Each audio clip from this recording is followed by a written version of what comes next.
We have countries that charge us 100% tax on a product. And when that product is sold by them to us, we brilliantly charge them nothing. And people say, oh, that's free trade. No, that's stupid trade. That's really stupid trade.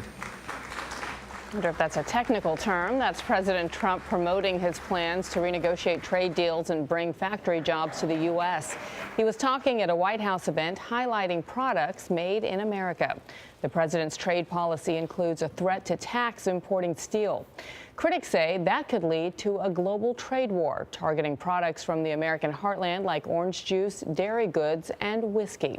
Mark Strassmann is in Bardstown, Kentucky, where distillers are warning against a bourbon backlash. Mark, good morning. Good morning. If you love bourbon, this is heaven. Heaven Hill, the world's largest privately owned and operated bourbon maker. In warehouses like this, there are 1.2 million barrels of aging American whiskey just at this one distillery. But suddenly, this industry's growth market, which is overseas, is a growing worry. Aging well is what bourbon's all about. And no question, America's native spirit is a survivor. It outlived the Whiskey Rebellion, the Civil War, and Prohibition. 95% of bourbon today is made here in Kentucky, but increasingly enjoyed around the world. Places 4,000 miles away, like 65 and King, a bar in London. The bourbon sales are spiking. It's undeniable. There's no question people abroad love bourbon. Fred Minnick, a bourbon authority, wrote Bourbon, The Rise, Fall, and Rebirth of American Whiskey. For the first time, you have foreign markets that are getting the opportunity to consume bourbon. And what that has done, it's created an $8.5 billion industry here. Bourbon's overseas market alone is now worth $1.5 billion.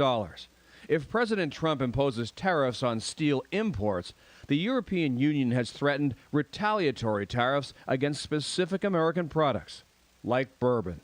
The Europeans have looked quite hard at what might hurt most. Vicky Price is a British economist who follows the EU. And they have found one that they believe will have emotional appeal and maybe therefore change the mind of President Trump. Why target bourbon? The EU is serving up a stiff shot of hardball politics straight up. The majority of it's made in Kentucky. Well, who's in Kentucky? Senator McConnell. They're going to press where it hurts. Senate Majority Leader Mitch McConnell's home state of Kentucky voted for President Trump by almost a 2-to-1 margin last November. 17,500 people work on distilleries along Kentucky's famed Bourbon Trail, and some of them could have jobs on the line. I mean, it seems to be a bit of an irony here. This is a uniquely American industry, and yet that American first policies could come back and bite the industry.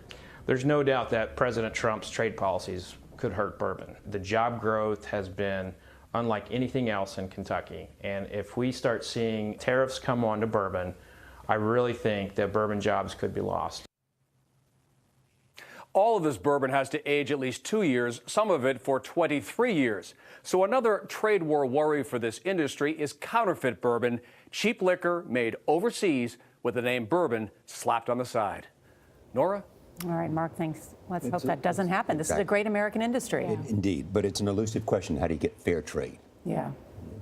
We'll be working on that. You see the consequences, our largest trading partner as well as Europe. Right.